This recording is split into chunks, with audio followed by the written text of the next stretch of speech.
Hello guys, good morning. Yan, gagawa pala ako ng aking merienda mamaya. So late na ako gumising today, nasa 10 na yata. So yan, gagawa muna ako ng merienda para hindi na ako babangon-bangon pa mamaya. Charot, ganyan kasi kapag off natin, 'di ba? Kailangan natin relax guys, no.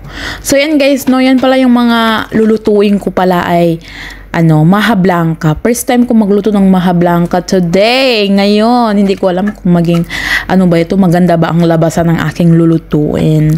So yan guys, no, magluluto din ako ng aking uulamin today. Mag seafoods tayo today. So yan guys, no, unahin natin muna yung ating merienda na maha blanca. Naglagay ako ng coconut, isang can, tapos half lang na corn kasi ngayo ko ng more kasi meron din siyang creamy corn. So yan, meron siyang condensed. Lagyan natin ng condensed, yun ang pampatamis niya.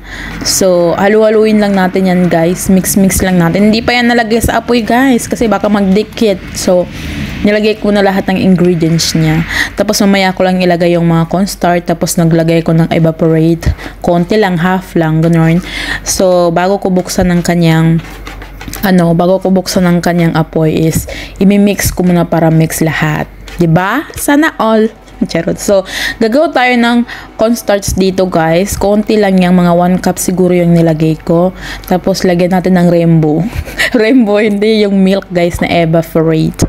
Lagyan natin. So, wala akong nahanap na evaporate sa Pilipinas. Dito lang. Rainbow lang nahanap ko. O yan, mix natin para hindi magbukol-bukol yung cornstarch natin. So mix lang yan guys. After that is inopen ko na yung aking lulutuin na maha blanca. Char. So yan, halu-haluin lang guys. Baka kasi manikit yan siya. So after niya magkulo-kulo ng konti guys, nilagay ko na yung cornstarch natin. So yan, halu-haluin lang natin hanggang sa mahilo. Charot. So hintayin natin yung tamang texture. So yan guys, no, nakakaano pala dito sa kamay.